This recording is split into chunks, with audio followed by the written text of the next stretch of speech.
Mesdames, Mesdemoiselles et Messieurs, bonsoir. Merci de votre fidélité à votre magazine de prédilection 200 de cloche sur la télévision nationale congolaise. Aujourd'hui, mesdames et messieurs, nous allons nous intéresser à une question de brûlante actualité qui préoccupe l'ensemble des Congolaises et Congolais à travers toute l'étendue du territoire national. C'est l'inflation et la dépréciation monétaire en République démocratique du Congo. Beaucoup de questions se posent à ce sujet. C'est à chaque coin de rue du pays qu'on retrouve un tableau noir avec chacun qui fixe son taux. Alors cette épineuse question a mérité bien entendu notre attention dans le cadre de cette émission. Et pour en parler sur ce plateau, j'ai immédiatement à ma gauche invité Maître Steve Kiwata, qui se trouve être avocat au barreau de Kinshasa Matete. Il est porte-parole de l'ancien Premier ministre Adolphe Muzito. Il est également coordonnateur de l'Université populaire. C'est une structure créée effectivement par l'ancien Premier ministre Muzito Adolphe.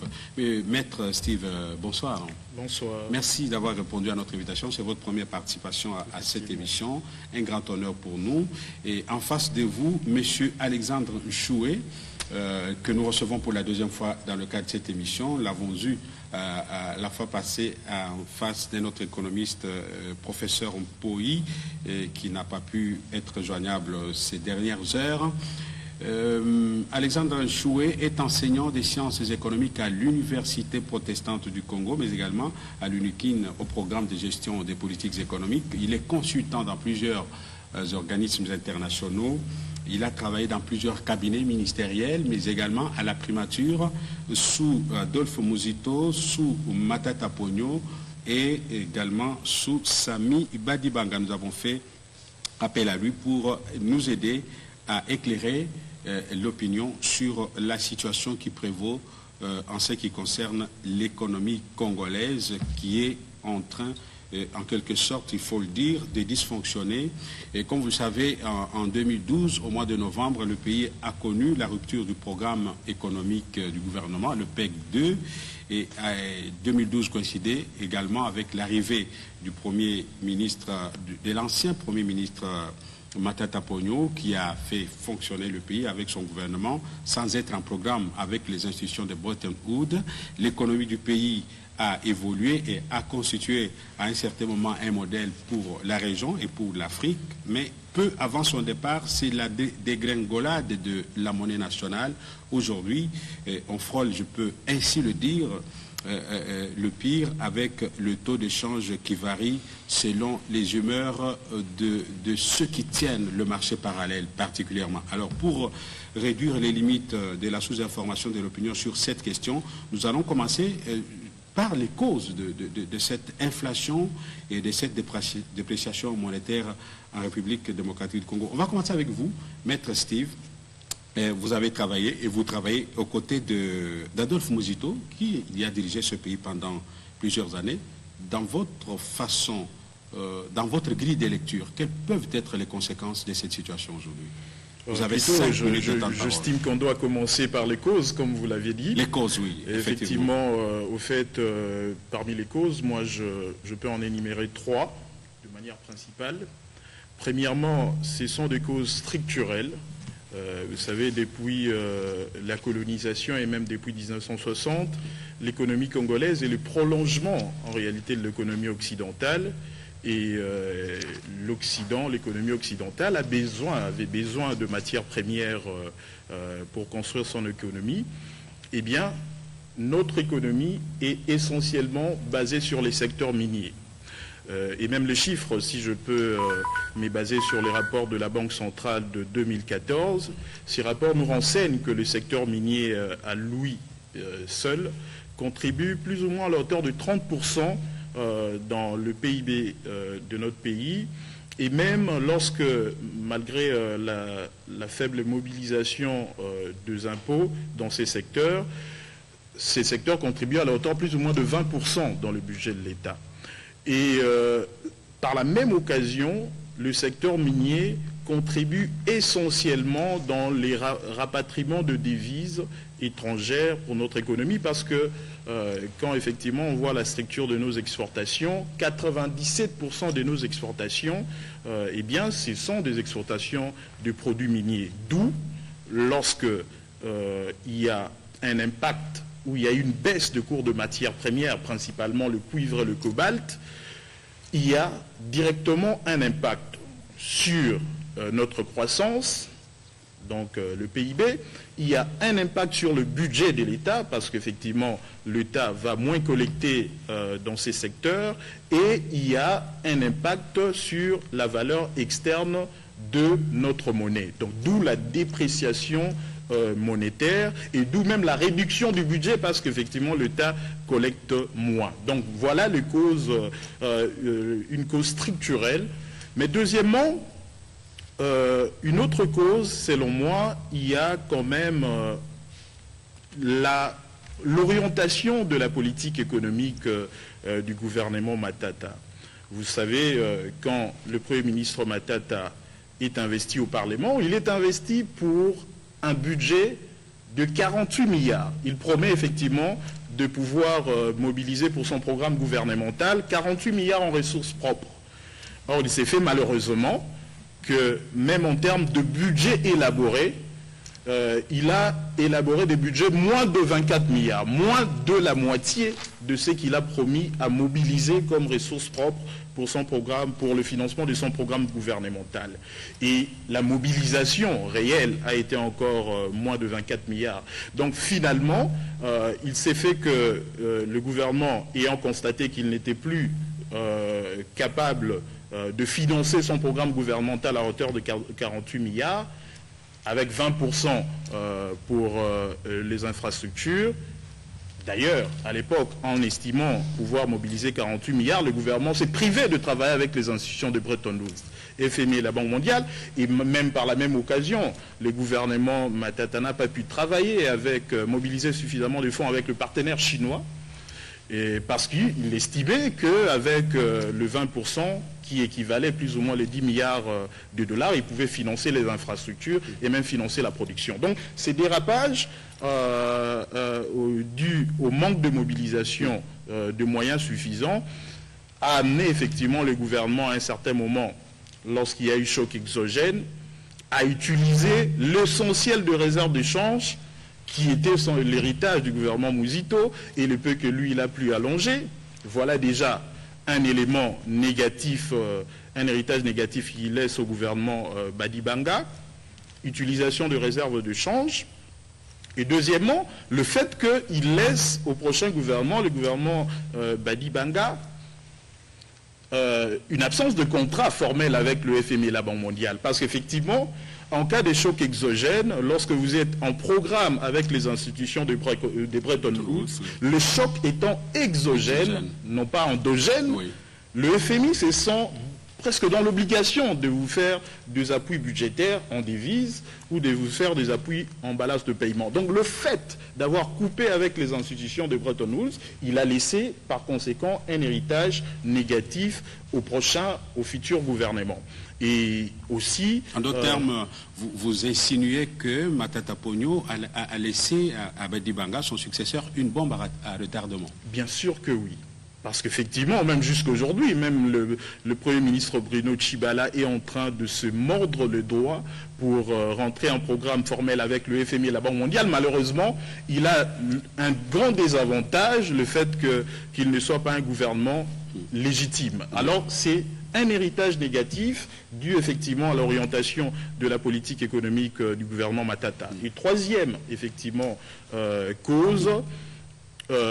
bien sûr, on sait que la Banque centrale a un grand rôle à jouer en matière d'utilisation de la planche à billets, mais après avoir suffisamment fait deux analyses, on s'est dit, certes, il y a des problèmes structurels, certes, il y a eu des problèmes en termes d'orientation de la politique économique du gouvernement Matata, mais aujourd'hui, on estime que le déficit public qui a été créé, que ce soit sous Matata, que ce soit sous Badibanga et Bruno Tshibala, ne pas d'une telle taille à nous amener à la dépréciation monétaire actuelle et à l'inflation actuelle. Nous estimons, avec l'ancien Premier ministre Adolphe Muzito, d'ailleurs très bientôt il y aura la 16e tribune qui va sortir et qui va parler de cet aspect, nous estimons qu'il y a une utilisation abusive de la planche à billets, que la Banque centrale produit de l'argent, non pas seulement pour l'intérêt du trésor public, mais aussi peut-être pour son propre financement et pour d'autres besoins que l'on pourra relever dans l'émission. Exact. Je reviens à vous. Vous avez consommé vos 5 minutes de temps de parole, avec d'ailleurs 1 minute supplémentaire dont je vais faire bénéficier bien entendu à votre débatteur, M. Alexandre Choué. Vous avez été quand même l'une des pièces maîtresses de la cellule économique du gouvernement Matata Ponyo. Là, visiblement, votre co-débatteur vous met en cause. Vous avez laissé une bombe à retardement à Sami Badibanga et par voie de conséquence à son successeur Tibala. Défendez-vous. Merci beaucoup pour cette question. Bon, je pense qu'il serait important que moi j'apporte beaucoup de précisions, parce que moi j'ai travaillé avec différents premiers ministres, comme vous l'avez dit. J'ai travaillé avec le premier ministre Muzito, le premier ministre Matata et le premier ministre Badibanga. Je suis donc une personne qui détient la bonne information. Premièrement, vous noterez que le programme avec le Fonds monétaire s'est arrêté lorsque le Premier ministre Muzito était en fonction. C'est lorsqu'il y a eu vente de certains carrés miniers à des prix non acceptables par rapport au contenu du marché que le Fonds monétaire a arrêté le programme. Un pays qui a un problème de ressources, qui doit mobiliser, se permet de brader ce qu'il a comme ressources minières sur le marché, alors que les prix auxquels on pouvait vendre ces matières première était très élevée, eh bien, il y a eu un arrêt du programme à ce moment-là. Sous Muzito. Je précise bien, oui. Et quand le Fonds monétaire arrête un programme avec vous, si vous ne donnez pas des réponses satisfaisantes par rapport aux éléments qui ont posé problème, ils ne reviendront pas. Tout récemment, je pense que le Premier ministre Tshibala a écrit au Fonds monétaire, et la réponse qui a été réservée à sa lettre a été une réponse assez mitigée. Pourquoi? C'est parce que pour que le Fonds monétaire reprenne un programme formel avec vous, il faut répondre d'abord aux éléments de départ et ensuite vous pourrez continuer la discussion avec eux. Donc déjà à ce niveau-là, vous comprendrez que ce n'est pas l'affaire du Premier ministre Matata. Il faut que les choses soient très claires à ce niveau-là. Matata n'a pas été contre un programme avec le Fonds monétaire, mais c'est juste que le Fonds monétaire a ses exigences. Et cette question de bradage des carrés miniers a une dimension qui ne va pas qu'au niveau de la politique, ça va même au niveau des autres considérations, peut-être politiques, je dirais. Donc, il ne faudrait pas que l'on puisse chercher des poux sur la tête de Matata Ponyo, alors qu'il n'y en a pas. Première précision qu'il faudrait apporter. Donc, notez bien que c'est sous le Premier ministre Muzito que le programme a été arrêté. Donc, il a une part de responsabilité aussi. C'est pas lui qui a, je ne sais pas si c'est lui qui avait bradé Karim Millet, mais je ne pense pas. J'ai travaillé avec lui, je suis honnête, je ne pense pas. Il y a eu un problème de bradage, mais ce n'est pas à son niveau. Mais il était Premier ministre. Oui, bon, nous sommes en politique et nous connaissons aussi les difficultés que nous avons en politique actuellement. Moi, je préfère être honnête. J'ai travaillé avec lui, je ne peux pas lui faire porter le chapeau. Oui, mais c'est sur son gouvernement. Oui, sur son gouvernement. Vous le voulez ou pas, oui. Oui, donc c'est ça. Donc là, déjà, une précision importante à mener.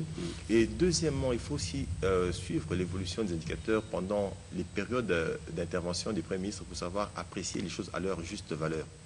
Pendant que Matata Ponyo a été Premier ministre, nous avons connu une stabilité remarquable du taux de change. Nous avons connu une inflation inférieure à 3%. Est-ce un fait du hasard? Je ne pense pas. L'économie est têtue. Si c'était le hasard, on allait le voir directement après. Mais si c'est 4 années de suite, ce n'est pas un fait du hasard. La manière de gérer, de gouverner, il faut le dire. Mais après, c'est le déluge. Bon, si les méthodes de gouvernance ont changé et si l'influence politique agit, parce que c'est une donne importante. Parce qu'en fait, en économie, c'est quoi? C'est que nous faisons des conjectures. Vous recevez une rémunération à un moment donné, mais vous avez un ménage à gérer. Il faut dépenser au jour le jour pour le manger. Et s'il y a un cas de maladie, il faut dépenser. Je suppose que vous devez avoir une certaine planification dans votre tête sur comment vous allez gérer votre revenu durant le mois. Et s'il y a mi-chemin certains événements imprévus qui arrivent, ça fera quoi? Ça va affecter votre position. Et quand vous êtes dans un environnement politique incertain, mais ça affecte la confiance qu'ont les opérateurs économiques dans l'économie même. Donc le contexte politique est un élément très important dans l'expression de la crise économique actuelle de la RDC. Ça veut dire quoi? Non, mais- Clairement, ça veut dire que le fait de changer de gouvernement C'est aussi un chaque élément. semaine, C'est chaque un mois, élément, c'est influe parce que, sur en fait, l'économie. c'est un élément, parce que c'est un Dites élément les choses très clairement, oui, parce non. que c'est une émission pédagogique. Oui, allez-y. non, j'avance, en fait, c'est pour dire quoi, c'est que nous disons ceci, Mais ce sont les exigences effectivement de la classe politique. C'est le changement Oui. de gouvernement. Oui, mais, c'est la classe justement, politique. mais des fois, la classe politique... Toutes ne regarde tendances pas- confondues, d'ailleurs. La classe politique ne regarde pas forcément les intérêts de la population, des fois, parce qu'il faudrait quand même que l'on comprenne qu'il est dit ceci, faites-moi d'abord une politique, je ferai une bonne économie. Lorsqu'il y a beaucoup de spéculation sur certaines questions politiques, eh bien, ça affecte la confiance que les opérateurs économiques ont dans le pays. Du coup, ceux qui auraient pu investir postposent leurs investissements, d'autres annulent carrément des plans d'investissement. Avec quelles conséquences? C'est que la production est ralentie. Il y a des postes d'emploi qui devaient être créés, qui ne se créent plus. Il y a des emplois qui sont supprimés. Il y a des avantages payés aux travailleurs qui sont en train de... Pourquoi? Parce que le contexte ne s'y prête pas. Et tout le monde spécule aujourd'hui. Déjà, nous sommes dans une économie dollarisée où les gens trouvent refuge derrière le dollar. Mais alors, quand les gens se posent des questions sur ce qui sera demain, mais il y a lieu maintenant de se dire, mais puisqu'on ne sait pas, alors je préfère garder. Tout le monde commence à thésauriser. Les gens commencent à avoir peur même des banques parce qu'il y a des crises au niveau de certaines institutions financières. Du coup, tout ça, ça crée un imbroglio qui justifie qu'il y ait une dépression monétaire. Vous gardez la parole, mais pour des raisons méthodologiques, j'ai préféré vous ramener aux différents points qu'il a soulevés. Il a dit que les orientations économiques définies par le gouvernement Matata n'ont pas permis au pays de consolider les acquis économiques. Il a dit par exemple qu'il avait prévu plus qu'il n'a mobilisé. Il a parlé, Plus qu'il a même élaboré voilà, en termes de budget. Voilà, je le paraphrase, je ne suis pas économiste comme vous, mais je crois que c'est ça l'idée. 48 milliards ou 48 milliards en ressources propres, mais la mobilisation a été inférieure à la moyenne. Les 48 milliards, je C'est pense, une faiblesse. c'était pour l'ensemble du programme du gouvernement, un programme qui portait sur 4-5 années. C'est d'abord ça. Et deuxièmement, il y a ce que nous disons en économie, il y a ce qu'on appelle les conjectures, les prévisions, il y a aussi les réalisations sur terrain. Et partout au monde, il y a toujours des écarts. Je ne sais pas si on peut me citer un seul pays au monde qui annonce un chiffre et ce chiffre est exécuté à 100%. Quand même, c'est 50%. Non, Moins en fait, de 50%. mais le premier, c'est quel? Bon, alors, puisque vous évoquez cette question-là, nous pouvons avancer maintenant. Non, répondez plutôt à mes questions. Oui, j'avance. Oui. Alors, si nous prenons maintenant un graphique et nous reprenons l'évolution des recettes ou de l'espace fiscal de l'État de 2002 à 2015, vous remarquerez que, quand Matata était devenu ministre des Finances, il y a eu explosion au niveau des recettes. Et qu'est-ce qui s'est passé? Il a eu à proposer un pacte de dédoublement des recettes publiques. J'étais à la primature sous Mouzito. Et quand il a dit ça, beaucoup n'avaient pas cru en lui. Même ses collègues au niveau du gouvernement. Je ne voudrais pas citer les noms des gens, mais j'ai entendu les gens parler. Moi, j'ai entendu. Parce que je vois des choses que j'ai vécues. Même s'il y a eu quand même coulage de recettes Oui, mais... sous votre règne. Oui, il y a toujours eu coulage dans ce pays. Tout comme mais sous il y a le sien. toujours, j'ai Oui. toujours eu, même jusque j'ai eu un coulage. Oui. Mais Matata est arrivé, il a proposé ça, les gens n'ont pas cru. Il a mis en place un mécanisme, des réunions au quotidien avec les patrons des régies financières et on a vu que les recettes ont eu à augmenter. Le ministre des Finances qui était impliqué de manière directe dans la collecte pour faire pression, parce qu'il y a des pressions politiques des fois qui arrivent au niveau de la collecte. Il a utilisé sa casquette de ministre des Finances pour agir. Et il y a eu des résultats, on a vu que ça a augmenté. Et quand il est arrivé à la primature, les recettes ont augmenté, les réserves internationales ont augmenté sous Matata. Pour votre information encore, notez que sous Matata, il n'y a pas eu de grève. Vous avez entendu une seule grève? Mais sous Mouzito, il y en a eu. Oui, bien sûr. Il y en a eu. Donc il n'y avait pas de quoi... Non, laissez-moi avancer. Maître, je vous en prie. Je pense qu'il a déjà consommé plus de 5 minutes. J'ai le chrono, j'ai le chrono, vous allez récupérer. Voilà, on J'ai est le à chrono. 12, donc J'ai sûrement le qu'il a chrono. déjà eu à Oui. consommer. Moi, je voudrais... Il y a beaucoup d'éléments qui demandent assez... C'est moi qui donne la parole. Voilà. Laissez-les achever, parce que vous avez évoqué le cas de la Banque centrale. Ce sont des choses que vous avez vécues, il y a des rapports qui existent. Je vous donne la parole. On ne pas avec le terminer. Vous terminez dans... D'accord.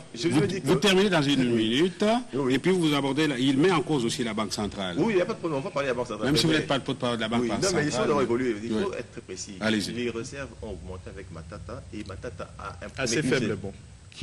Il a presque tout consommé. Oui, Non, mais ici, la philosophie, il faut le laisser Il a consommé, parler, c'est le oui. pays qui a consommé, là, on fait la pression. Mais je dis ceci, les réserves... Ce sont ses propres Les déficits. réserves ont eu à augmenter de manière sensible, et Matata a constitué des réserves ce qu'on appelle les marges de trésorerie. Et pourquoi ça n'a pas continué? Mais laissez-moi évoluer, je vous la réponse. Il a mobilisé ça, et ce qui fait que au quotidien, lorsqu'il y avait des retards dans la collecte des recettes, Matata a utilisé les réserves constituées pour rendre régulière la paye des salaires des agents de l'État.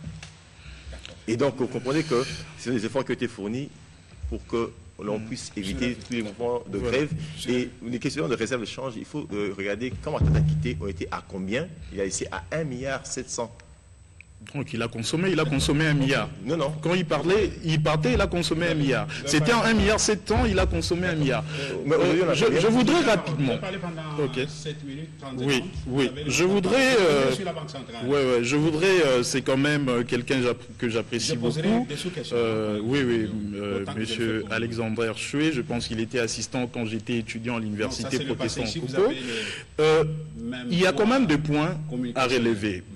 Premièrement, le CT Alex Choué a eu du mal, effectivement, à justifier cette contre-performance du gouvernement Matata parce qu'il promet, dans son programme d'investiture, de financer son programme. Le programme qui est un contrat qu'il signe avec le parlementaire de financer son projet à la hauteur de 48 milliards de dollars. 48 milliards.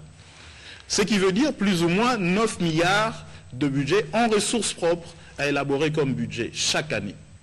Mais déjà, son premier budget élaboré, il a introduit un budget en ressources propres plus ou moins de 5 milliards. Et déjà là, le FMI lui dit, et messieurs, vous êtes trop ambitieux, vous ne saurez pas mobiliser le 5 milliards. Par conséquent, comme vous ne saurez pas mobiliser les 5 milliards, vous serez obligé de recourir à la planche à billets pour couvrir vos dépenses. Par conséquent, vous allez créer un déficit, vous allez créer une inflation, vous allez créer la dépréciation monétaire, etc., etc. C'est la toute première fois, en violation de la Constitution, que le Parlement accepte de recevoir un budget pareil, mais le réduit à 4 milliards. C'est la toute première fois. Je l'ai dit en violation de la Constitution. Pourquoi? Parce que l'article 127 de la Constitution ne donne pas compétence au Parlement de réduire le budget en termes de recettes. Le Parlement ne peut que soit augmenter les budgets en termes de recettes, soit, si ça augmente les dépenses, il faut créer de recettes correspondantes. Alors, dans le cas d'espèce, ces budgets ne pouvaient pas être déclarés recevables. Ces budgets devaient être rejetés.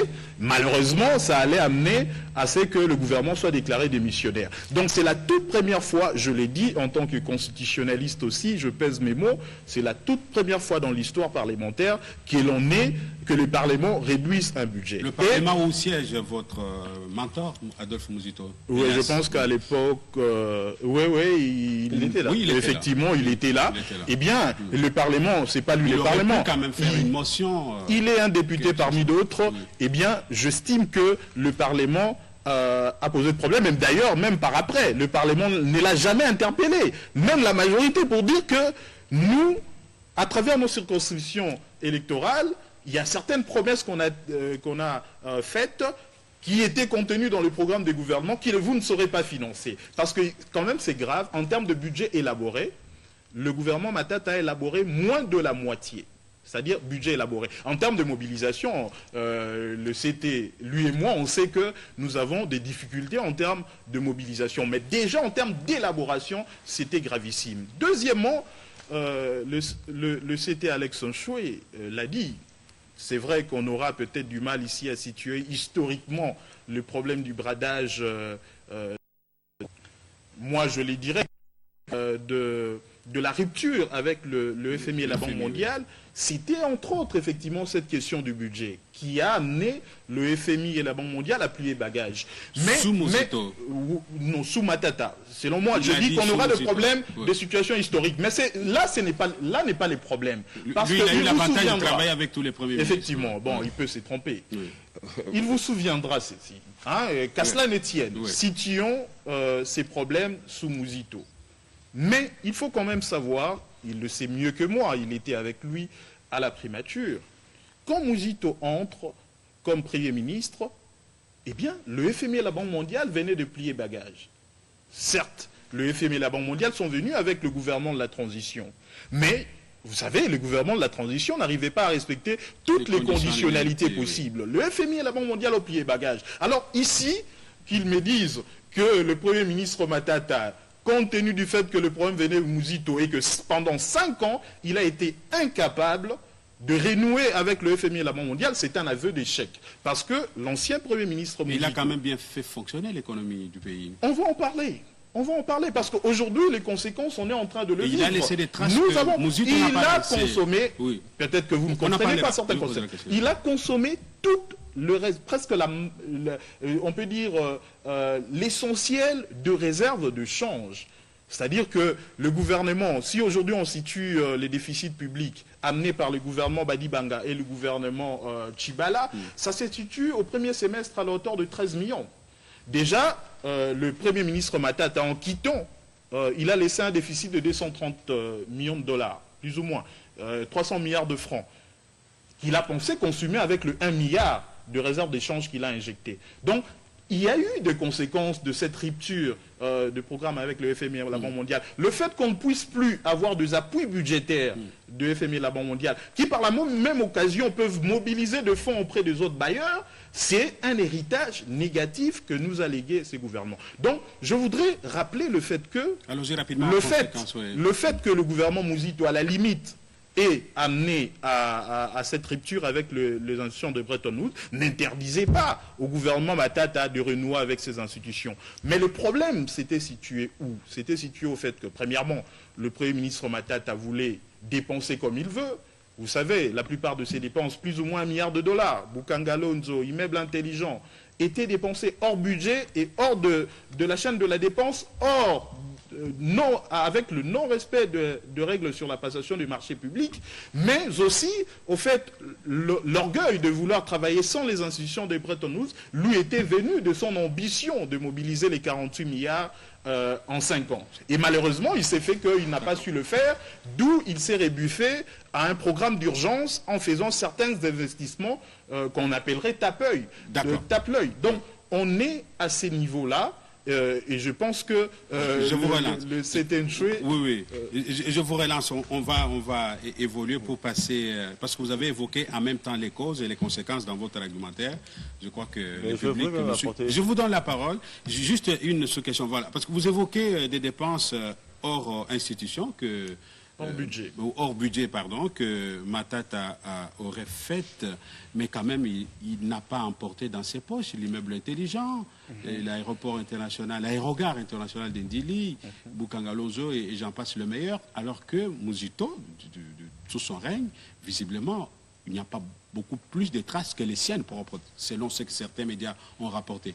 Ses propres immeubles à lui. Ça dépend des orientations. Enfin, je rapporte ce que la presse a dit. Effectivement. Vous êtes son porte-parole, peut-être pouvez me recadrer. Effectivement, ce sont des rumeurs de bas étage. Oui.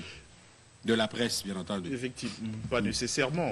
Je pense ou de certains politiques intéressés. Voilà, belle précision. Moi, je pense que il y a eu d'abord des problèmes, comme j'ai dit, d'orientation de politique économique, parce que le gouvernement Matata, certes, il a fait ses actions, mais il a nagé à contre-courant des orientations et même des engagements du président de la République depuis 2001. C'était quoi ces engagements? C'était la libéralisation de l'économie, le désengagement de l'État du secteur marchand, la décentralisation, la poursuite de la décentralisation conçue en termes d'essence et non pas en termes territoriaux. Eh bien, le fait, premièrement, de faire des investissements dans les secteurs marchands, pendant qu'on était déjà dans une option de libéralisation de l'État du secteur économique et même du désengagement de l'État, c'était déjà nager en contre-courant. Et finalement, ces investissements se sont avérés contre-performants. Immeuble intelligent, 40 millions de dollars, Bukanga Lonzo, qu'est-ce que ça nous apporte aujourd'hui? Mais pourquoi? Quand je parle, oui, finalement, je vais parler de Mouzito. Oui. Permettez-moi quand même, je pense que vous lui donnerez le timing. Le fait de faire une dépense hors budget, eh bien, c'est très grave. Parce que premièrement, la loi, eh bien, plutôt le budget, c'est une loi. Vous ne pouvez pas dépenser en ne respectant pas la loi. Finalement, vous violez la loi. Et deuxièmement, c'était pas le moindre mal. Non, bien sûr que non. Deuxièmement, la chaîne de la dépense. La chaîne de la dépense permet effectivement qu'on fasse un réel contrôle sur le prix de biens que l'on veut commander. Et troisièmement, la loi sur la passation du marché public a le même objectif. Parce que quand l'on respecte les règles sur la passation du marché public, finalement, on pouvait dépenser moins là où on a pu dépenser plus. C'est d'ailleurs ce qu'on a fait comme critique pour l'immeuble intelligent et les autres investissements. Mais pour Mouzito, eh bien, Mouzito, son souci, quand il entre au gouvernement, il trouve une dette qui pose, plutôt la RDC, qui a un problème en termes de soutenabilité de la dette. Il n'avait pas les mêmes priorités, il n'avait pas les mêmes problèmes que Matata. Il devait d'abord s'amener à annuler la dette extérieure. Et il faut le savoir. D'ailleurs, de 9 à 11 milliards. Effectivement, il faut le savoir, 14 milliards. Il faut le savoir, le chef des travaux, Alex Nchoué, est là, il a travaillé avec l'ancien Premier ministre Mouzito.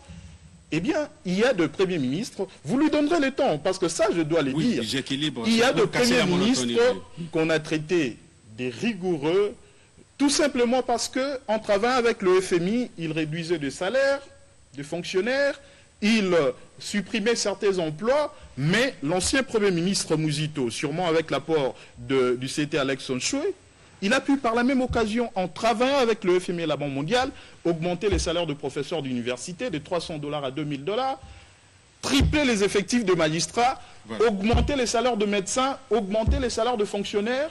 Par la même occasion, il travaillait avec le FMI et la Banque mondiale et il travaillait avec les Chinois. Il a pu faire entendre l'Orient et l'Occident. Voilà de performances. Je reviens à vous. Et rien qu'avec sa politique salariale, on a pu atteindre un taux de croissance de 5%. Je reviens à vous. Même quand il y avait le problème de la crise financière internationale. Alors, Alex Nchoué, Bon, en fait, beaucoup de réalisations de Matata, mais hors budget. Bon, laissez-moi d'abord vous Congo laisser. Airways, l'immeuble intelligent, Aeroga, International d'Indili, j'en passe le meilleur, Esprit de vie. Bon, pour votre co-débatteur, franchement, bon, en fait, ça ne valait pas la peine. Je suis venu ici parce que vous avez... On ne parle pas des personnes, mais ce sont des choses qui mais nous permettent de comprendre la situation. Oui, et d'ailleurs, moi, je suis parler de la population. On parle de cause de l'inflation. Je suis venu ici plus pour parler de cette question de la dépréciation monétaire et de l'inflation qui dérange le marché. Et... Parce que c'est lié à des personnalités. Oui, hein, oui non, mais laissez-moi avancer. Justement. Moi, j'ai travaillé avec toutes ces personnes. Et donc, j'ai une information que beaucoup de gens n'ont pas. Et de par le respect, l'élégance qu'un acteur en politique doit avoir, il y a des choses que je ne peux pas dire ici sur le plateau. Mais je n'entre pas dans toutes ces considérations. Ça, c'est ma maturité, ma culture politique qui m'interdit. Mais je vous dis ceci. Donc vous avez des choses à dire sur Mouzito? Non, je ne dirai pas des choses sur les individus. Le premier ministre Mouzito a travaillé pour ce pays. J'étais avec lui dans son équipe. Et même cette question de la dette, je me rappelle, les gens sont là. J'avais fait une proposition d'une note pour un suivi rapproché des indicateurs, ce qu'on appelle les déclencheurs. Et à l'époque, certains même au cabinet m'ont combattu par rapport à cette idée. Mais ça a été fait. Et Matata a concouru à ça parce qu'il était ministre des Finances. Il y avait des réunions de suivi des déclencheurs jusqu'à ce qu'on ait pu annuler une bonne partie de la dette extérieure. Le contexte politique dans lequel Mouzito a travaillé était assez difficile, je le reconnais. Il a pu faire ce qu'il pouvait faire, c'est une chose. Matata a pris le relais pour continuer et faire avancer. Et je ne vous mets pas en opposition les deux, mais justement, je fais remarquer que le programme a été arrêté avec le Fonds monétaire quand Mouzito était Premier ministre. Et c'était un problème de vente des carrés miniers à des prix qui n'étaient pas acceptables. Et donc, Matata pouvait avoir toute la bonne volonté du monde, mais si on n'arrivait pas à donner une réponse à cette question de savoir qui a vendu et pourquoi tel prix, Matata était incapable de renouer avec le Fonds monétaire. Pour votre gouverne, David Lipton, DGA du Fonds monétaire, a été reçu par Matata Ponyo. Et ils ont discuté l'éventuelle possibilité de rentrer en programme avec le Fonds monétaire. Mais Matata Ponyo a dit ceci à David Lipton. Mais il y a certains pays qui sont membres, vous leur accordez des enveloppes de l'ordre de 1 milliard et plus. Pourquoi la RDC, son droit de tirage est faible? Et après discussion, David Lipton a dit à Matata que si on règle ces préalables pour ce qu'on appelle les conditionnalités, on pourrait même aller jusqu'à un tirage de 1 milliard. C'est l'effort que l'homme a eu à fournir. Donc, des fois, il ne faudrait pas faire une confusion à certaines choses. Deuxièmement, sous Matata, il n'y a pas eu financement monétaire. Déjà, quand il a introduit le projet de la LOFIP, il a été dit qu'on ne peut pas recourir au financement monétaire. Donc, il n'y a pas eu de financement monétaire. Les déficits courants des organisations financières de l'État ont été couverts par les marges de trésorerie qu'il a conçues autrefois. Et c'était des fois en contradiction avec certains de ses collègues membres du gouvernement. À l'époque, quand j'étais dans le cabinet du Premier ministre Mouzito, j'ai participé des fois aux réunions de l'ECOFIR. Et l'actuel ministre des Finances était là également, quand il était Diakaba, du chef de l'État. Et bien, à ces réunions-là, il y a même des ministres qui tiraient à bout pour toi. Matata, il est trop rigolo, matata. Mais c'est avec ça qu'il a pu construire des réserves qui ont permis de rendre régulière la paye des salaires. Je précise, ce sont des choses qui ont été faites à prix de sacrifice. Vraiment, je ne voudrais pas entrer dans certaines considérations.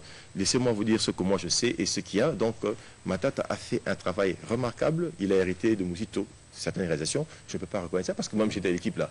Il a pris, déjà sous Mouzito, parce que c'est le Premier ministre, on a fait annuler la dette. Matata a tiré parti de cette position. Il a continué, il s'est battu pour que l'on consolide la stabilité. Et à propos des réalisations, les réalisations se sont inscrites. Mais imaginez-vous c'est en violation de la Constitution. Non, imaginez-vous un peu ceci. Dans un pays, les ministères sont locataires. Et on paye combien le mois? Nous, il n'y a pas de problème. C'est la procédure de l'exécution de la dépense. Oui, donc, vous comprendrez qu'il y a un problème là à ce niveau-là. Ça va? Et quand vous parlez de vérifier au niveau de la chaîne des dépenses, on ne vérifie pas au niveau de la chaîne des dépenses, des factures. Il y a beaucoup de trucs qui se font là. Moi, je suis économiste et je sais ce qui se passe aussi. Mais notez simplement ceci, qu'il y a eu aussi des recettes qui échappaient, que Matata a pu rattraper. Et c'est avec ça qu'on a financé la construction de l'immeuble. Vous comprenez un peu? Donc, une recette qui était hors budget, qu'on a captée, on va laisser cet argent. Je donne un exemple. Dans le budget, on avait prévu telle recette. Mais à mi-chemin, on se rend compte qu'il y a une fuite quelque part. On capte cette énergie. Est-ce qu'on a laissé l'approche ou bien ramener ça sur... Faire rapport au Parlement. Y compris dans la bancarisation, ce que vous avez pu récupérer. Oui, après, voilà. Mais ce sont des efforts louables, la bancarisation. Donc, bref, je n'entre pas cette mais je dis ceci. Non, mais c'est important pour le public. Oui, notez simplement que sous Matata, le déficit public a été contenu à des limites très faibles. Alors, et il n'y a pas eu de financement monétaire. Voilà. Les réserves internationales, il les a mobilisées, certes, et ça servi à financer certains projets des Congolais. Maintenant, notez un peu ceci, parce que les gens analysent mal les choses. Vous avez parlé ici, vous avez dit Congo Airways. Mais posez-vous la question de savoir quel était d'abord l'espace aérien congolais avant Matata. Il est arrivé, il a pris des mesures, on a assaini. On était sur la liste noire. Oui. Il a assaini. Moi, j'étais à l'époque du Premier ministre, j'étais consultant aussi à la BAD. Parce que les rapports dont vous faites allusion là, moi j'ai écrit chaque année, lisez, vous verrez mon nom là-bas. RDC, économiste Alexandre, c'est moi. Alors, j'ai pris place à bord d'un avion Gomer, avec des chaises en plastique. Vous voyez un peu. Et c'était dans une sécurité totale. Les prix des billets étaient à quel niveau? Aujourd'hui, avec Congo Airways sur le marché, les prix n'ont-ils pas baissé? Le transport en commun avec Transco, les gens ne gagnent pas. Et il y a des Congolais qui travaillent là-bas aussi. Analyser les questions en tant que la dimension économique, financière et sociale pour bien comprendre. Mais son problème, c'est que ces fonds-là venaient d'où pour faire toutes ces réalisations? Non, mais ces entreprises, Congo Airways a été créé par un capital venant de qui? Il y a des entreprises publiques qui ont mis de l'argent. N'est-ce pas? Il y a des entreprises publiques qui ont mis de leur argent pour faire le capital de Congo Airways. Donc, ce n'est pas qu'on a pris dans le budget directement. Mais notez que dans le budget d'État, il y a un poste qu'on appelle intervention économique. Et là, le gouvernement a la possibilité de puiser dans ce poste-là pour faire des interventions économiques. Il y a en fait ce qu'on appelle aussi une certaine discrétion dans l'exercice de la politique et dans la conduite de la politique budgétaire. Très bien. En dépit de tout ce que vous avez dit, vous deux, nous sommes là devant un fait accompli, le peuple aussi, ce que le taux d'échange est aujourd'hui à plus de 160 pour $1, 1670 francs congolais pour $1, et le pouvoir d'achat de la population s'est effrité. Comment en sortir? Le Premier ministre actuel prétend ramener le taux de 1670 à 1000 francs, le dollar. Comment cela est-il possible, vous, en tant qu'économiste? Bon, la fois passée, je ne sais pas si c'est sur votre plateau, il y a une chaîne de télévision qui m'a reçu pour que l'on puisse évoquer cette question. En ce qui me concerne, j'estime que le gouvernement n'a pas assez de moyens aujourd'hui pour pouvoir faire face à certaines exigences. Il y a des impératifs politiques et sécuritaires, notamment les élections, la sécurisation de certains coins de la République, notamment le Grand Kassai qui est aujourd'hui en moule. Eh bien, je pense qu'avec la taille de l'espace fiscal actuel, il est difficile pour le gouvernement de pouvoir faire cela. Et d'où l'incité pour nous d'obtenir des appuis extérieurs. C'est une utopie, c'est ça? Non, si on obtient des appuis extérieurs, c'est possible. Parlez en tant que vous libre. Oui, non, je dis ceci. C'est impossible de ramener de 1670 à 1000. C'est possible avec des appuis extérieurs et des appuis ciblés au budget de l'État, je précise. Et je le dis pourquoi? Parce que justement, les réserves de change ont eu à baisser en fin d'année 2016, on était à 1 milliard et quelques. Aujourd'hui, on est à 700, voire même près de 600 millions. Donc, la Banque centrale n'a pas une forte capacité d'intervention sur le marché. Et là encore, il a dit quelque chose sur la Banque centrale, et je pense qu'il n'a pas tort, c'est que la Banque centrale a aussi failli à certains égards. C'est que la Banque centrale a l'obligation de rapatrier les devises dans les caisses du pays, et en passant par le secteur minier. Mais quel a été le niveau de rapatriement? Et sous le premier Matata, il l'a dit à plusieurs reprises. Mais il a tapé sur la table. Mais vous comprenez qu'il y a plus d'impératifs. Est-ce que la baisse des taux de... En fait, la dépréciation monétaire, c'est quoi? C'est la conséquence d'une rupture entre l'offre et la demande. Les gens qui ont besoin de devises ont besoin de 1 million, mais sur le marché, on leur donne 600 000. Il y a un écart de 400 000. Et du coup, qu'est-ce qui se passe? Il y a la spéculation qui intervient. Tout le monde se bat pour avoir le dollar et le prix augmente, c'est le taux de change qui augmente, c'est ça la situation. Donc l'offre de devises a baissé. Pourquoi? Parce que notre économie a connu un choc lié au fait que les cours des matières premières ont eu à baisser. Ça reprend, mais il y a des contrats à terme qui font que ça ne reprend pas. Alors, ce qu'il fallait rapatrier comme devises, on ne rapatrie pas. Troisièmement, il y a la situation politique qui est agitée. Les gens sont en train de spéculer, construire des réserves en devises. Parce que ça fait la logique. Non, on se dit, qu'est-ce qui va arriver demain? On ne sait pas. Alors, chacun commence à construire des encaisses en devises. En un paragraphe, est-ce que c'est possible? C'est possible de ramener le taux à travers un programme d'urgence qui bénéficierait de l'appui extérieur en termes... C'est-à-dire quoi? Les institutions de Bretton Woods? Les partenaires au développement. Il n'y a pas que Bretton Woods, mais notez seulement ceci, parce que le Premier ministre Tchibal a écrit au Fonds monétaire, et le Fonds monétaire... Qui a rejeté. Au sommet rejeté, oui, mais il faut... Donner des conditions. Oui, mais il faut discuter, parce que notez un peu ceci. Il faut continuer à discuter. Oui, laissez-moi vous dire une chose. Le Gabon est passé par les urnes. Jean Ping conteste les élections. Il dit qu'Ali Bongo avait perdu. Mais le Fonds monétaire a donné 600 et quelques millions de dollars au Gabon, tout récemment ici. Pourquoi pas au Congo? C'est une question. Le Tchad, est-ce qu'ils sont très avancés sur le plan de la démocratie par rapport à nous? Même par rapport aux médias. Nous parlons ici aux médias. Ici, les gens passent à la télévision. Chez nous, on a laissé... Les gens parlent. Aujourd'hui, les gens peuvent critiquer le pouvoir en place, tout ça. Mais est-ce qu'au Tchad, c'est si facile? Mais le Fonds monétaire leur a accordé 300 millions. Vous comprenez un peu ça? Donc, quelque part, il y a un problème. Alors, on n'aime pas le Congo, c'est ça? Bon, mais moi, je dirais ceci. Très réservé. C'est pas une question vous avez la parole. C'est pas une question d'amour. Mais notez simplement ceci, c'est que ce sont des questions d'État qui demandent aussi que l'on puisse discuter avec eux, parce que je ne sais pas si, à la création du Fonds monétaire, on a donné au Fonds monétaire le mandat de suivre les élections dans un pays. Alors, cher Steve, comment en sortir? Oui, premièrement, je voudrais refermer la parenthèse, effectivement, sur le petit débat qu'on a eu sur je vous le concède, c'est ça l'esprit des deux premiers ministres. Oui. Mais au fait, je voudrais juste rebondir sur le point que quand même, pendant 5 ans, le gouvernement Matata pouvait bien renouer avec le FMI et la Banque mondiale. Certes, effectivement, il faut qu'on le dise ici, comme le dit les Sétenchoué, il faut éclaircir la lanterne de la population. Le ministre de Finances, Matata Mponyo, est arrivé en février 2010, pendant que le point d'achèvement, on l'a atteint le 30 juin. Voilà, le point d'achèvement de l'initiative PPTE était atteint le 30 juin. Oui, dans 4 mois, il a quand même pu apporter quelque chose, mais il y a eu d'autres collaborateurs, effectivement, il y a eu d'autres collaborateurs qui ont travaillé sur le dossier avec l'ancien Premier ministre Muzito. On citerait le ministre de Finances Atanas Matenda, le gouverneur Massangou. Je pense que c'est eux qui ont le plus travaillé sur le dossier avec l'ancien Premier ministre Muzito. Mais il faut quand même savoir que même pour l'atteinte du point d'achèvement, il y a eu 2 grandes difficultés vers la fin pour atteindre ces points d'achèvement. Le dossier avec la firme canadienne, qui a bloqué le dossier au niveau de la Banque mondiale. Voilà. Et il y a eu le problème du contrat chinois.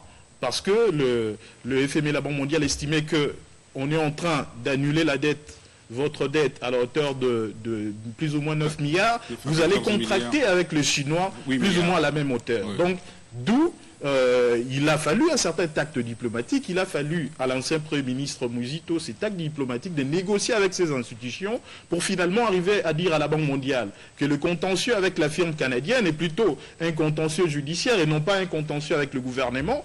Et pour le FMI et le contrat chinois, Finalement, le taux est revenu à un taux concessionnel et on a ramené le projet à 6 milliards, 3 milliards pour 6 communes et 3 milliards pour les investissements dans les infrastructures. Donc, quelque part, il a eu à travailler sur le dossier et pendant 5 ans, le gouvernement Matata ne pouvait pas se priver effectivement de cette relation avec le FMI. D'où l'incidence sur le taux d'échange aujourd'hui. Parce qu'on est ça, vous avez déjà dit, oui, maintenant. Comment sortir de cette situation? De cette situation? Est-ce qu'il faut d'abord que le gouvernement prenne des mesures pour enlever tous ces tableaux noirs où chacun affiche non, bien sûr que non, le taux de change à sa guise? Vous pensez que c'est pas de l'anarchie? Je pense que l'économie a ses principes. Il faut laisser faire? Non, bien sûr que non. Mais je voudrais plutôt...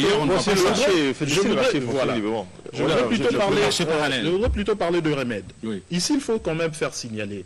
Je commençais par parler de causes structurelles pour dire que c'est les chocs exogènes qui étaient d'abord la cause de cette dépréciation monétaire. Aujourd'hui, il faut quand même faire noter que le choc exogène n'existe plus. Oui. Parce que le cours de matières premières, de cuivre et de cobalt, sont plutôt en train de grimper. Deuxièmement, oui, j'ai eu effectivement à relever ces problèmes du gouvernement Matata. Vous vous résumez, maître. Oui, je me résume effectivement. Non, allez aux perspectives. Je vais aller dans les l'émission, c'est 50 minutes. Oui. Très rapidement, d'ailleurs, vous avez dit que c'est pédagogique. Oui, piste des solutions. Donc, le problème du FMI et de la Banque mondiale, oui, ça se pose parce que les appuis budgétaires peuvent nous aider, mais pas de manière aussi considérable parce que le FMI et la Banque mondiale ne viennent pas lorsque vous avez une certaine indiscipline dans votre propre gestion. D'où, effectivement, on rentre dans les remèdes pour démontrer que la Banque centrale doit jouer un grand rôle. Le CETENCHO l'a dit, 40% de devises telles qu'exportées par les sociétés minières doivent être rapatriées pour entrer dans notre circuit économique. La Banque centrale n'arrive pas à le faire respecter. Mais lorsqu'on analyse effectivement le déficit, on va peut-être avoir le temps d'en débattre une autre fois, le déficit créé en fin 2016 par le gouvernement Matata de 230 millions.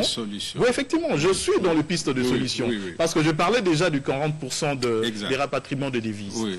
Quand on analyse les 230 millions de déficits laissés par le gouvernement Matata, qu'il a d'ailleurs consumé en utilisant les réserves de change, quand on analyse le déficit créé au premier semestre par les deux gouvernements Badi Banga et Tchibala, on constate que aujourd'hui, la Banque centrale est en train d'utiliser la planche à billets, non seulement pour donner au trésor, mais pour d'autres... Non, c'est effectivement des analyses économiques qui nous poussent à le faire. Vous en aurez le détail à travers... Donc, il doit y avoir une certaine analyse, un certain audit de ce côté-là, mais nous estimons qu'il faut renouer avec le FMI de la Banque mondiale parce que, malheureusement, la situation politique pousse toutes les institutions au dérapage, pousse le gouvernement, l'Assemblée nationale, à faire effectivement des dépenses au-delà de ce qui leur est prévu. Je vous laisse là.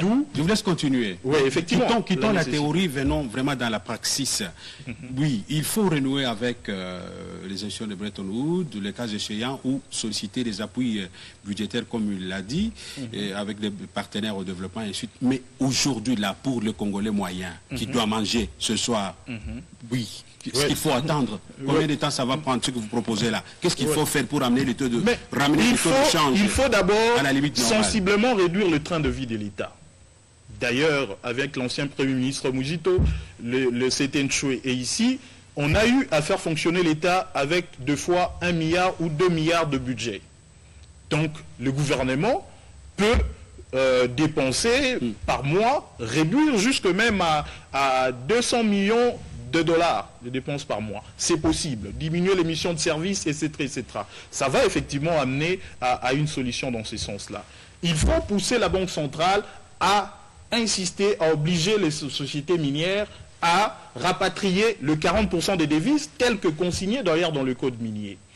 Aujourd'hui, il faut faire un audit pour savoir la planche à billets telle qu'elle est utilisée par la Banque centrale, est-ce que c'est uniquement pour le compte du Trésor public ou pour d'autres besoins? Et arriver à stopper ce fait-là. Et d'ailleurs, nous, on estime que, comme un drogué ne peut pas se discipliner soi-même, il faut nécessairement un coach. D'où la nécessité de renouer avec le FMI et la Banque mondiale. Mais le FMI nous dit, il faut la stabilité politique. Il faut nous démontrer que vous allez entrer dans une bonne trajectoire parce que, pour le FMI et la Banque mondiale, il est mieux de travailler avec des institutions légitimes que de travailler avec des institutions provisoires. Par conséquent, on doit penser à ce troisième dialogue qui ne doit pas seulement être une opportunité pour certaines personnes d'avoir de postes, mais plutôt de penser à des solutions aussi bien politiques qu'économiques, parce que de toutes les façons, ce qui nous bloque aujourd'hui, c'est le problème d'argent. Votre maître à penser. Effectivement, la 15e tribune, il l'a déjà prévu. Parce que vous parlez des tribunes, j'essaie juste pour en fait amuser la galerie, comme vous avez commencé l'émission, celui qui va terminer. Alors toutes ces tribunes que Adolphe Mouzito produit, presque chaque mois, si je ne me trompe pas, pourquoi toutes ces idées, il ne les a pas mises au profit de la République pendant qu'il était aux affaires? C'est quand il est dehors qu'il critique ceux qui sont au gouvernement. Est-ce que vous ne pensez pas que c'est peu honnête? Je vais plutôt vous relater un fait. Il faut savoir que l'avant-première tribune qui a été élaborée, c'était pendant qu'il était Premier ministre. Il a élaboré la tribune sur installation de nouvelles provinces, défis et perspectives. D'ailleurs, effectivement, quand l'ancien Premier ministre Matata Ponyo faisait son investissement sur l'immeuble intelligent, c'est pendant que nous, on élaborait notre tribune sur l'installation de provinces, où on estimait d'ailleurs qu'au lieu de dépenser 40 millions pour un bâtiment pour le pouvoir central, pendant qu'on était en train d'installer des provinces qui n'avaient pas de bâtiment, on aurait pu les allouer effectivement vers de bâtiments au niveau. Pourquoi il n'a pas fait des tribunes pendant qu'il était Premier ministre? Mais effectivement, je vous en avais parlé une, mais quand on est Premier ministre, j'en ai parlé des tribunes, mais quand on est Premier ministre, on doit plus agir qu'écrire. Et je pense qu'il était plus dans l'action. Non, il a beaucoup laissé l'annulation de la dette extérieure, il a laissé les réserves de change, il a laissé les professeurs d'université avec plus ou moins 2000 $ de salaire. Il a triplé les effectifs de magistrats. Il a pu travailler avec l'Orient et l'Occident. Il a pu travailler avec le FMI et la Banque mondiale tout en augmentant les salaires. Ça, si vous considérez que c'est rien faire, je pense qu'on doit changer de. Je vous ai donné l'occasion de vous exprimer en fait. Je vais alors je vous donne la parole. Oui, je vais apporter quelques précisions. Il faut noter qu'on n'a pas épongé les déficits des opérations courantes de l'État en 2016 avec les réserves de change. Non, il y avait des marges de trésorerie. Je l'ai bien dit. C'est-à-dire que dans l'exécution des dépenses d'État, quand on resserre les choses, on peut dégager une marge de trésorerie. Et Matata a accumulé ça, c'est ce qui a fait qu'il a pu utiliser une marge de trésorerie pour éponger sur des dépôts de l'État auprès de la Banque centrale qui ont permis de couvrir. Ce n'est pas les réserves internationales, ça c'est une précision. On va en débattre. Parce que moi, je donne l'information que 1 milliard ont été dépensés. Dans les cas de réserve de change. Non, en fait, il y a des points d'investissement qui ont demandé. Mais de toutes les façons, c'était pas. Je vous en prie. On avance, oui. Descendez maintenant. Rejoignez le public. Aujourd'hui, les tableaux noirs ici qui inquiètent les Congolais. Oui, je dis ceci. Comment ramener le taux? En ce qui me concerne, moi, je l'ai dit et je continuerai à le soutenir. Le gouvernement a besoin de mettre en place un programme d'urgence, actuellement, visant à atténuer les effets de cette crise qu'on a connue depuis 2015-2016. Ça se ferait comment, très concrètement, pour ceux qui ne comprennent pas vos termes économiques? Oui, c'est-à-dire que le gouvernement prendrait l'initiative de discuter avec certains partenaires qui ont des instruments d'intervention d'urgence pour négocier avec eux l'obtention des appuis à la balance de paiement. Si on négocie bien avec même le Fonds monétaire, c'est pas impossible. Ça prend combien de temps? Non, en un mois, on peut négocier avec eux et on obtient un programme de 6-8 mois. Et ils mobilisent... Vous pouvez être facilitateur de la tâche? Mais pourquoi pas? Mais la République vous en demande des services. Je peux discuter avec eux. Mais il faut savoir que dire aux partenaires. Mais d'abord, ils ont aidé d'autres pays. La RDC est membre. La RDC a des droits de tirage aussi. Mais pourquoi ne pas aider la RDC? Ça, c'est une première question. Il faut savoir négocier avec eux. Sur le plan politique et des exigences, on peut voir comment est-ce qu'on peut améliorer certaines choses sur le plan politique. Aujourd'hui, là, par nous-mêmes, nous ne pouvons rien face à la situation actuelle. Mais on n'a pas les moyens. Les gens souffrent au jour le jour. Des fois, quand nous parlons à la télévision, certains ne réalisent pas. Moi, dans le cadre d'un travail que je fais pour une organisation internationale ici, on a fait une analyse de terrain. Et la misère est grande actuellement. Alors pour moi, avec ce programme, si on obtient des appuis des partenaires à la base de paiement de l'ordre de 500 à 700 millions, on peut injecter sur le marché des devises pour baisser le taux de change. Imaginez que vous avez 700 ou 800 millions de dollars. Et si on conditionne ça à la tenue des élections, comment on va faire? Les élections, c'est pas quelque chose en fait, qui se fait de manière... Parce que ça, c'est la chanson. Non, il parle de la stabilité politique, pas nécessairement des organiser les élections. C'est ce que les autres disent. Oui, non, mais la fois, parce que c'est en 2011, on avait promis de l'argent qu'on n'a pas eu. Oui. Mais on nous donne cet argent-là, on injecte sur le marché, on vend aux opérateurs économiques selon un cahier de charges bien précis, ceux qui interviennent de manière efficace pour fournir à l'économie certains biens nécessaires, eh bien, on leur donne justement des devises à un taux inférieur au taux du marché.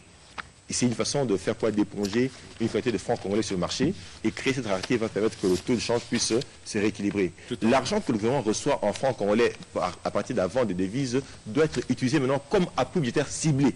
On peut mettre de l'argent pour financer par exemple les dépenses de la SNEL pour les câbles électriques, une partie pour les produits que la région utilise en ce qui concerne l'eau, et une partie pour financer d'autres activités. Ça va aider. Merci. Et une partie des recettes de ce deal pourrait servir aussi à relancer certains segments de l'économie, notamment la production agricole au niveau de la production vivrière. Très bien. Donc il est possible de faire quelque chose, mais tout doit se faire dans le cadre d'un programme d'urgence avec des mesures, pas beaucoup de mesures, pas 28-30 mesures, quelques mesures, mais bien les implémenter et assurer un bon management. Sans cela, pensez ramener le taux du dollar actuel de 1670 à 1000, c'est une chimère. C'est une chimère. C'est possible. Merci. Ce marché. Merci mesdames et messieurs, nous sommes arrivés à la fin de cette émission. Je m'en voudrais si je ne vous disais pas très sincèrement merci à vous toutes et à vous tous de nous avoir suivis à travers toute l'étendue du territoire national, mais aussi à travers le monde entier par la magie du satellite. Ce remerciement, je vous le formule également au nom de Maître Steve Kiwata, qui se trouve être avocat au barreau de Kinshasa Matete, porte-parole de l'ancien Premier ministre Adolphe Muzito. Il coordonne l'Université populaire, une structure de réflexion créée par l'ancien Premier ministre Adolphe Muzito, que nous saluons en passant. Je m'en voudrais si je ne vous disais pas aussi merci au nom de M. Alexandre Choué, enseignant des sciences économiques à l'Université protestante du Congo, mais également à l'Université de Kinshasa au programme de gestion des politiques économiques. Il est consultant dans plusieurs organismes internationaux. Il a travaillé dans plusieurs cabinets ministériels, particulièrement à la primature sous Adolphe Muzito, sous Matata Ponyo, sous Sami Ibadibanga. Merci à vous tous d'avoir été, bien entendu, au rendez-vous de cette émission. En passant aussi, salutations à l'ancien Premier ministre Matata Ponyo. Mesdames et messieurs, si vous avez aimé cette émission, nous vous disons très sincèrement merci. D'ici là, portez-vous très bien. Au revoir.